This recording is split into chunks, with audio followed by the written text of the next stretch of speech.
I'm Megan. I'm Colin. And this is Pet Sitter Confessional, an open and honest discussion about life as a pet sitter.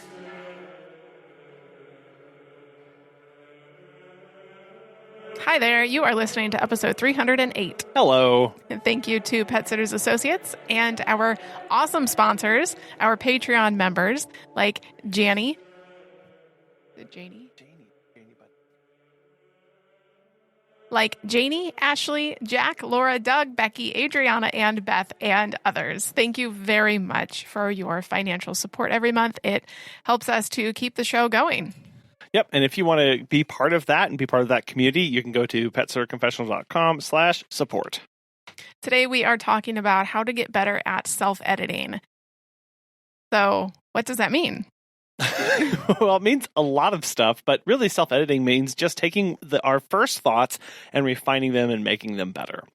Today, we're going to take an approach to self-editing across three major factors and three big categories in our lives. We're going to talk about self-editing in our ideas and concepts, how to refine the ideas that you have in your head.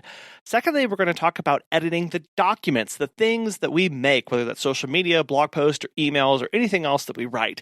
And then thirdly, we're going to talk about editing for our time and how to reduce the number of obligations and commitments so that we can start decluttering our life as business owners so that we can have much more balance that we're all seeking after.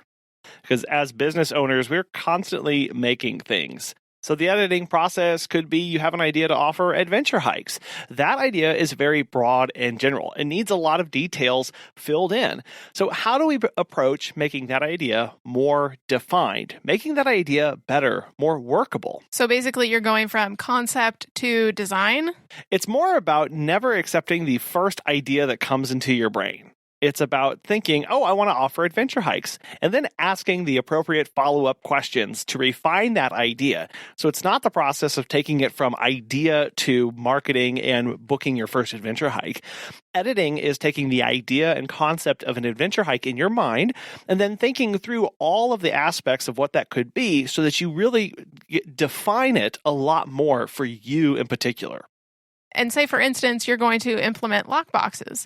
So you may not want to necessarily hit the ground running right away. You want to make sure that that idea is actually going to work and try to flesh out all of the potentially negative things that could come about because of that. Yes, it's defining exactly what you mean. When you say implement lockboxes, what does implement mean to you? Are you going to have your clients buy them, rent them? Are you going to deliver them at the meet and greet? Are you going to supply them at the first visit?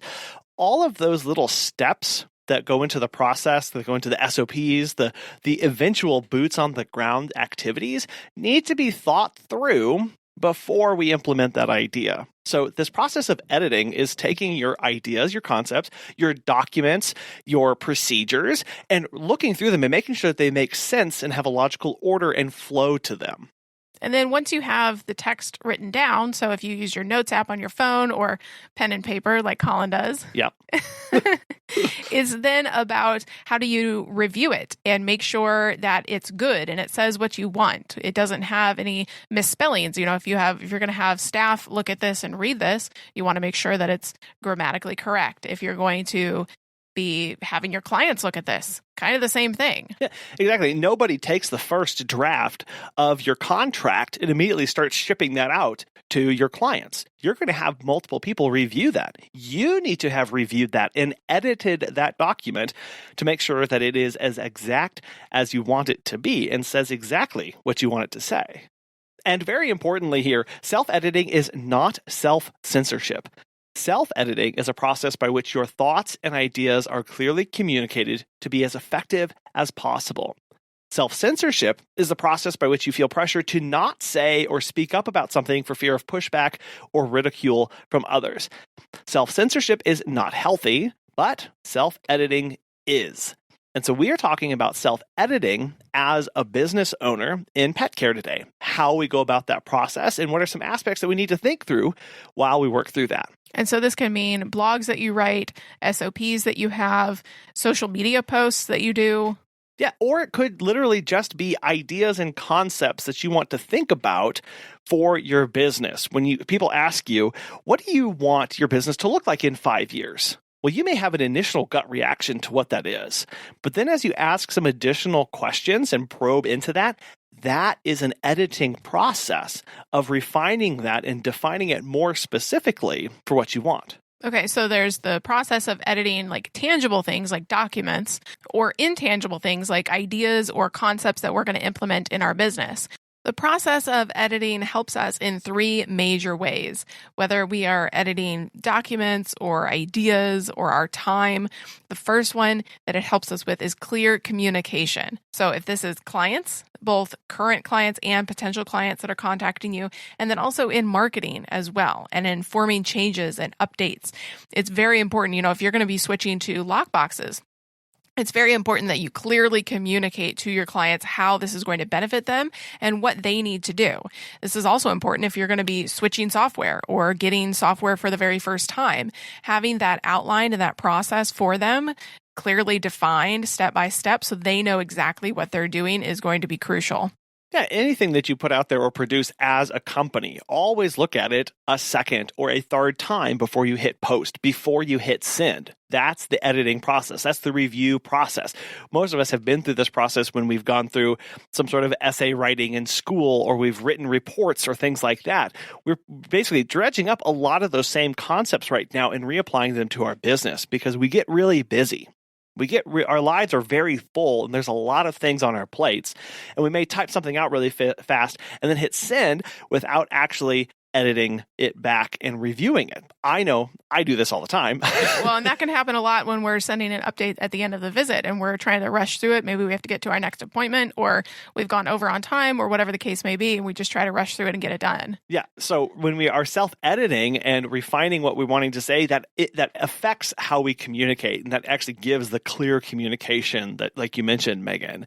That process really comes into play when you're going to need another person to do something. So if you are switching software and you need the client to create an account, you're going to need to go through that process with them and clearly communicate, because we all want to make this experience and the client experience magical, and we don't want any hiccups along the way. So you're going to need to clearly communicate that process to them, or whatever the case may be. Again, you would never accept the first draft of the process of writing an onboarding process for your client and then sending that off to them without at least looking at it a second time. You're going to look at it for misspellings. You're going to make sure that the connections from point to point, from step A to step B to step C, all make a logical sense and can be interpreted correctly. So we're really going to impact, again, self-editing and having a well-edited process is going to help our communication in business with our clients, with our staff, with our community, with our assistants. If we have a VA or we have a tax accountant, everything that we send or produce needs to have a second or third pass on it.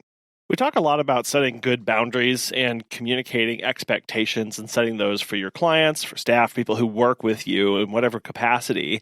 That starts with the clear communication and editing through all of the cruft and distilling it down to exactly what you're trying to say. Because if you have too much in there, people get lost, they get confused, they stop reading if it's just too much text, and they end up not actually following your rules and your policies. And I think a major reason is because we don't edit them enough. The second area where editing can really help us is by decluttering our life. And this is really in terms of the projects that you take on. You look at your schedule and you go, what can I take on? What do I have the ability to take on? But more importantly, what do I need to remove from my life? What do I not need to be doing that is taking up too much of my time, and I just need to get rid of it? And that starts by looking at your calendar and going, is this what I want my days to look like? And great, we do have obligations that we have to meet. We have dogs that we have to walk. We have cats that need care. We have all of that. We have meet and greets we have to go to. What other stuff is involved in our days that maybe we can stop pulling back and really asking ourselves, is that what I need to be doing? And that is an editing process of our time and of our calendar. And the third way that editing can help us is it gives us more focused ideas. If you've never taken a moment to review your ideas or the thoughts that come into your head for your business, or even in your personal life as well, you'll never grow in how much you approach things. Yeah, things like, why do you have your policies in place? What is the why in your business? What's the mission of your business? We ask those questions a lot, and we put them to you, and we have to address them ourselves. And if we've never tried to coherently put those down in pen and paper or communicate them to somebody else, and they're just nebulously flying around, our ideas are unfocused and we become unmoored from things that can help us anchor down during times of turmoil or times of unrest or times of uncertainty. When we have ideas that are clearly focused, clearly thought out, we can better communicate those when we do need to, and we can understand more how this is connected to our time. So all three of these are really, really connected. When our ideas are in focus, we're clearly communicating and we manage our time better. And that's why this editing process is so critical to us. Something that you definitely need to edit into your life is Pet Sitters Associates. As pet care professionals, your clients trust you to care for their furry family members. Pet Sitters Associates is here to help. For over 20 years, they've provided thousands of members with quality pet care insurance. Because you work in the pet care industry, you can take your career to the next level with flexible coverage options, client connections, and complete freedom in running your business. Learn why Pet Sitters Associates is the perfect fit for you and get a free quote today at PetSitLLC.com. You can get a discount when joining by clicking Membership Pet Sitter Confessional and using the discount code Confessional at checkout to get $10 off. Check out the benefits of membership and insurance once again at PetSitLLC.com. So it's important to know how we can actually do this, how we can implement this. The first one we're going to talk about is documents and text. So what I like to do is when I'm editing an SOP or something that I'm about to send to a client or a social media post, I clear out all distractions. When I edit something, I can't really focus on anything else. So I turn off the TV. A lot of times I like to multitask, but this is an area where if I'm editing something, I cannot multitask because I need 100% focus on this. So I turn off the TV, any podcasts I'm listening to. I put my phone on Do Not Disturb, which is super important because I'm on my phone all the time making these edits and these changes. And so if my phone keeps dinging off, it is very annoying and very distracting. So I focus only on the editing and refining that one thing. So the first pass I'll go through, I'll edit for grammar and for spelling and punctuation. Those little things that can get tripped up if you're reading it too fast, I really focus on those. And then the second pass that I go through is I edit for content. And I've found that oftentimes I can't do both at the same time. I can't edit for grammar and spelling and content at the same time because I just really my mind gets bogged down with them, and I can't cohesively make the two mesh. Well, and that's a problem that a lot of people suffer from. They try and do too much at once in the editing process and the review process. So I love how you break it down and you go, okay, I'm going to read it a couple times. The first one is for the grammar. Second one is for the broader concepts and the connectivity of things. And maybe even do a third pass to make sure then it's cohesive and it's all together. Because when you try and stuff too much in it, your brain can't handle editing for those two different things because it takes two different modes of thinking to edit. One's broad concepts, one's very particular and exact. Spelling is different than big concept. And if you're trying to do multitasking those, you will miss things and it'll end up kind of more of a jumbled mess at the end. So a big tip here when you're editing your documents, your text, your updates, your processes, your emails, multiple passes reviewing for different things. Well, and it does take more time, but it pays off in the end because autocorrect fails a lot of times. And so you are able to really, really focus and get it done. When it comes to dealing with ideas or concepts or thoughts that you have for your business, center back on what your purpose is. Why are you trying to do this thing in the first place? Does it line up with your mission statement? Is it something you just personally want to do? Think through the end goal. Why are you thinking about this in the first place? Is this something that you're going to have to eventually implement in your business or share with others? Is this something that you're going to have to make, write, or market to people because you're thinking about what a new service could look like?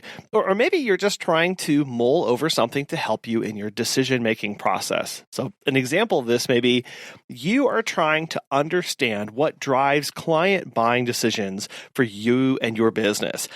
You have to think through a lot of theories, and then we have to refine those. So when you try and understand, get in the mindset of your client, get in the mindset of your ideal client. Why would they choose you over somebody? Those are ideas. Those are concepts that we have to refine. And the process of this refining is actually, a lot of times, the end goal is testing that. So now I have to think through, okay, how would I test the theory that I have that my clients buy me because they think I give them peace of mind? Well, I'm going to market differently a couple times. Maybe I'm going to offer different specials. Maybe I'm going to put my ads in different places.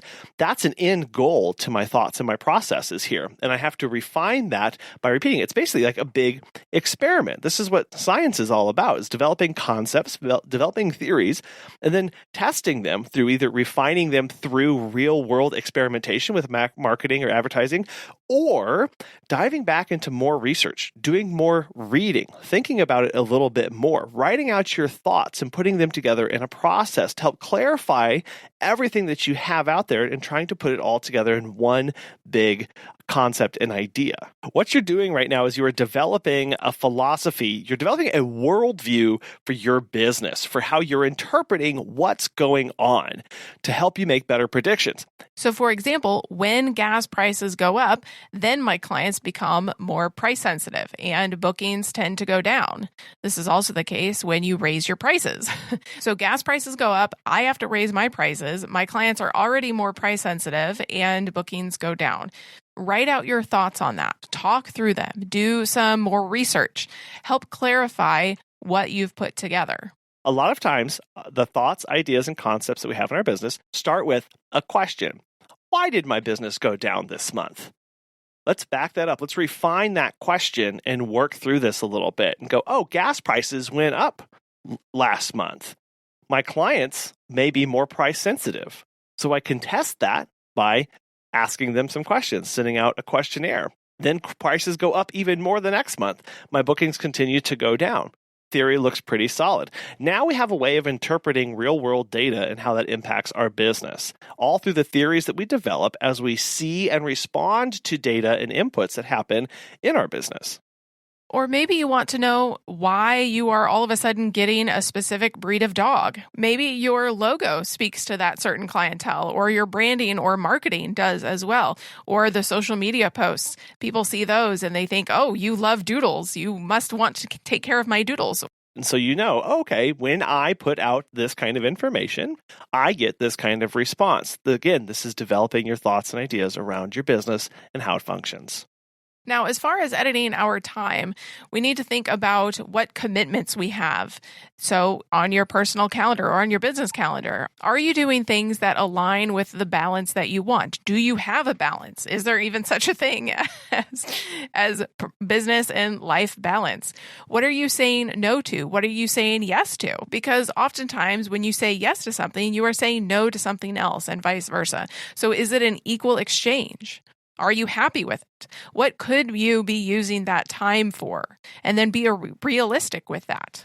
So right now, pull up your calendar and look over the next several days. Is there something on there that you are dreading doing? Maybe you committed to something. You said yes to an appointment. You said yes to going out with a friend or somebody who you really would rather not do that. Or maybe you've booked a call with a salesperson to walk you through a new software pitch that you're not all that excited about. Say no to those and edit those out of your calendar to get that time back so you can go to more meet and greets, or you can go on more walks, or you can read more of the books that you actually want to. Because when we edit our time, we're giving our time back to ourselves and releasing ourselves from obligations that we don't want to have on there anyway. So whether this is in your business, maybe you just really don't like meet and greets. Well, now it's time to come up with a way to do those virtually. So what can you have prepared ahead of time so that you can limit the amount of time that you're doing those? Or can you have somebody else do those? Or maybe it's taxes or whatever that is. What can we edit out by handing off, reducing, reclaiming that time in our lives so that we can have more of it to do things that we actually want to be doing? This whole editing process, whether it's your time or the thoughts and ideas that you have or specific documents that you are editing for spelling and grammar, is really all about taking back the things that you want to be doing and then kind of shuffling off the things that you don't want to be doing. Leave yourself time and space to think about these things and think through them. Yeah, that's really key in all of these. For all these aspects, whether you're editing a document, whether you're working through the editing process of your times, your thoughts, your philosophies that you have about the world and your business, or whether you're editing your time, give yourself time to process that, to think through the implications of that. Megan mentioned when you edit documents, it takes a long time. And you need that time to do that. I mentioned with Doug last week, where when I was being taught during my master's program, when I was writing, the best thing that I could do was to leave time in my writing process so I could go back and look at it. The time is going to give you fresh eyes to look at things in a new way and give you time to think about what you really want, because that's the second key aspect when we're going through the editing process. Understand what you are editing towards. The end goal. The end goal. The purpose of editing is not to strip away all the words to have a blank page. What was the point of writing in the first place? The point of editing your thoughts or ideas is not to be left thoughtless. That's no point at all. Or the point to be editing your time is not to have a completely blank calendar with nothing on there that's important to you. So what is important to you? What do you want that document to actually say? What's the purpose of that social media post? What's the purpose of these thoughts? What will these concepts and ideas and thoughts and philosophies about your business help you do to help you understand how it functions? Why do we want to have a well-edited calendar? So that we know that when things are on there, they're important to us. When they say, how do you know what's important to somebody? Well, look at their calendar, look at their bank account. That will tell you where they're spending your money, and where you're spending your time is what's important to that person. So when you understand what's important to you and give yourself the time and space to focus and think through these things, that's really the fundamentals of a well-edited life and a well-edited business approach to putting information, content, and things out there in the world. Well, and it's also about giving yourself grace, because say you have a concept for dog adventure hikes, and you think through the whole thing and you ask yourself a lot of questions about how would I do this? What do I need to do? How would I present this to clients, and then write it out? And you get to the end of it and you're like, well, this is not actually something that's going to be feasible, or something that I don't actually want to do anymore. Yeah. A reminder, the editing process never ends. Right? We are always refining over time, and then we always have that option to back out and say, you know what? The actual edit that I need to make right now is to not commit to adventure hikes. You get to that point where you've thought through all of the insurance for the van, and you've looked at the pricing, and you've put in orders for gear, and you have that wait list coming along, and then you realize, you know what? I actually don't want to spend my days out there doing that. At that point, you can still say no and give yourself grace to back out of that and edit that decision that you thought was a good decision out. You always have that option when we're editing, when we are refining and thinking through what we actually want. Because a well-edited life is a well-lived life, because it's a life lived full and for purpose. We are always looking for ways to be more streamlined and productive in our businesses. So Natasha O'Banion, business coach, is going to answer the question, how do I be more productive? So being productive is literally just maximizing the time that you allot for something to be completed. I find in my personality, when I give myself a 5-day work week, I'm not that productive. Because I'm like, I'll just do it tomorrow. I'll have this whole task, and I'm so relaxed about it. I'm like, oh, well, I thought I was going to do all this stuff, but you know what? I didn't do it. I'll just do it tomorrow. Versus now, I only give myself 4 hours, and I only do it 2 days a week. I'm starting to cut my time more and more. Every day now, I'm in my own KPI against myself of how can I cut this? How can I cut this more? So now I'm down to 2 days, only 4 hours. My husband's like, how are you going to get anything done in just 4 hours? I'm like, mindset, bruh, mindset. So in 4 hours, I set the clock on my phone, and I start working on the tasks that I get done. It's amazing that I get so much done in 4 hours that I gave myself versus 1 hour here, 1 hour here, 1 hour here, 1 hour here that I'm never going to do. For pet sitters and dog walkers, I always give the life hack of writing in on your schedule admin time as if it was a pet sit. Yeah. So go in at 9 a.m. and put, this is my admin window for 1 hour or 2 hours. And then you only give admin windows on Mondays and Wednesdays. And then you give marketing on Tuesday and Thursday. Set what day of the week you're going to work on something specific, so you're not just like rolling down a to-do list that's never going to happen. And then you want to prioritize that list. So you got your brain dump list, but then what has to get done now or today? Give yourself less time to do the task. You'll be surprised how more effective you are. It's so weird in productivity. Like, don't give yourself 8 hours. Give yourself 4. And then you're like, okay, I can't have distractions. I can't have coffee. I can't listen to music because I got 4 hours to get this done. I'm getting it done. You really dial in. Yeah, you do. You set these self-time constraints on the self-imposed time constraints on your day, and you do all of a sudden, okay, if I only have 4 hours, like you just said, it's like this means a lot of things. This means I can't have distractions. This means I can't be multitasking. This means I can't have everything else going on. So I've got to focus. And it's kind of like the self-imposed running up against the deadline, right? Procrastinators are very productive right before something's due. Well, having those self-imposed on yourself is a great way to kind of hack that system to now start going, okay, this is the time that I have. I've got to get it done because it's scheduled in here. Like you said, it's scheduled right in my day because then after this, I've got to go do this visit or I've got to go do something else. And then it really does help you focus for sure. It is. Like we're responsible for the productivity. Like, we don't have a manager saying, this is the deadline I need it by this time. We have to set those deadlines. Yeah. So the good thing about being a previous employee, most of us have been, is we just take those habits from our old workplace that we used to work at and we put them into our business. I mean, that's really what makes us great. I use a lot of work habits from the automotive industry. I use a lot of work habits from some of the sales training that I've done. And I'm like, what worked for them? What worked there?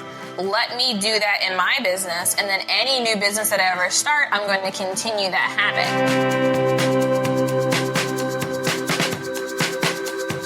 If you would like to join Natasha's monthly membership group, you can do so at automatedceo.com and use the code PSC20 for 15% off. Thank you for taking your most valuable asset, your time, in listening to this today. We hope that it has been helpful. And we also want to thank Pet Sitters Associates and our Patreon members for supporting the show. Yep. Thank you so much for all the support, for listening, and for sharing the show. It means so much to us, and we hope you guys have a wonderful rest of your week. Bye.